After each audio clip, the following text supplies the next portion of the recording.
ഇന്ത്യയെ പോലുള്ള രാജ്യങ്ങൾക്കാണ് ഇത് ഏറ്റവും കൂടുതൽ പ്രശ്നം ഉണ്ടാകുന്നത്. കാര്യം ഇന്ത്യ നമുക്ക് ആവശ്യമുള്ളതിൻ്റെ ഏതാണ്ട് 80-85% നമ്മൾ പുറത്തുനിന്ന് വാങ്ങുന്നതാണ് എണ്ണ. നമുക്ക് ഉൽപ്പാദിപ്പിക്കാൻ വളരെ കുറച്ചേ ഉള്ളൂ. അമേരിക്കയ്ക്ക് അങ്ങനെയല്ല കേട്ടോ. അമേരിക്കയ്ക്ക് അവരുടെ ആവശ്യത്തിൻ്റെ പകുതിയോളം തന്നെ അവർ ഉൽപ്പാദിപ്പിക്കുന്നുണ്ട്. എന്നിട്ടും കൊതി തീരാഞ്ഞിട്ടാണ് അവർ ഈ മിഡിൽ ഈസ്റ്റിൽ പോയി ഇറാഖിനെയും ഇപ്പോൾ ഇറാനെയൊക്കെ ലക്ഷ്യം വയ്ക്കും. ഇറാഖിൽ നിന്ന് അവരുടെ ഉദ്ദേശം സാധിച്ചു. സദാം ഹുസൈന് അവിടെ ഇതേപോലെ എന്തോ വലിയ മാരകായുധങ്ങളൊക്കെ ഉണ്ടെന്ന് പറഞ്ഞിട്ടാണ് സൈനിക നടപടി തുടങ്ങിയത്. സദാം ഹുസൈനെ വധിച്ചു എന്നല്ലാണ്ട് അവിടെ അത്തരം ഒരു മാരകശേഷിയുള്ള ആയുധമൊന്നും അമേരിക്കയ്ക്ക് കിട്ടിയൊന്നുമില്ല. അവിടെ ഒരു ഭരണമാറ്റം ഉണ്ടാക്കി അമേരിക്കയുടെ ചൊൽപ്പടിക്ക് നിൽക്കുന്ന ഒരു ഭരണകൂടത്തെ കൊണ്ടുവന്നു. അവർക്ക് ആവശ്യമനുസരിച്ച് എണ്ണ കൊണ്ടുപോകാൻ പറ്റുന്നുണ്ട്. സമാനമായൊരു സ്ട്രാറ്റജിയാണ് ഇറാൻ്റെ കാര്യത്തിലും അമേരിക്ക പ്രയോഗിക്കാൻ പോകുന്നത്.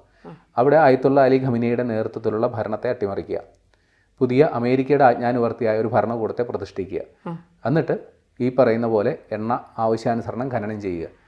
ഈ പറയുന്ന പോലെ അവിടെ ആറ്റം ബോംബ് ഉണ്ടോ ഇല്ലയോ എന്നുള്ളത് നമുക്ക് ഇപ്പോഴും അജ്ഞാതമാണ്. ആറ്റം ബോംബിൻ്റെ പേരിലാണ് ഈ യുദ്ധം നടക്കുന്നതെങ്കിലും എന്തായാലും അമേരിക്ക ഇപ്പോൾ ഒരു 2 ആഴ്ച സമയം കൊടുത്തിട്ടുണ്ട്. അതിനുള്ളിൽ അറിയാം ഒരു കലങ്ങി തെളിയോ ഇല്ലയോ എന്നുള്ളത് അപ്പോൾ അറിയാം. കൂടുതൽ വാർത്തകളും വിശേഷങ്ങളും നിങ്ങളിലേക്ക് എത്താൻ ABC മലയാളം സബ്സ്ക്രൈബ് ചെയ്യുക, ബെൽ ബട്ടണും അമർത്തുക.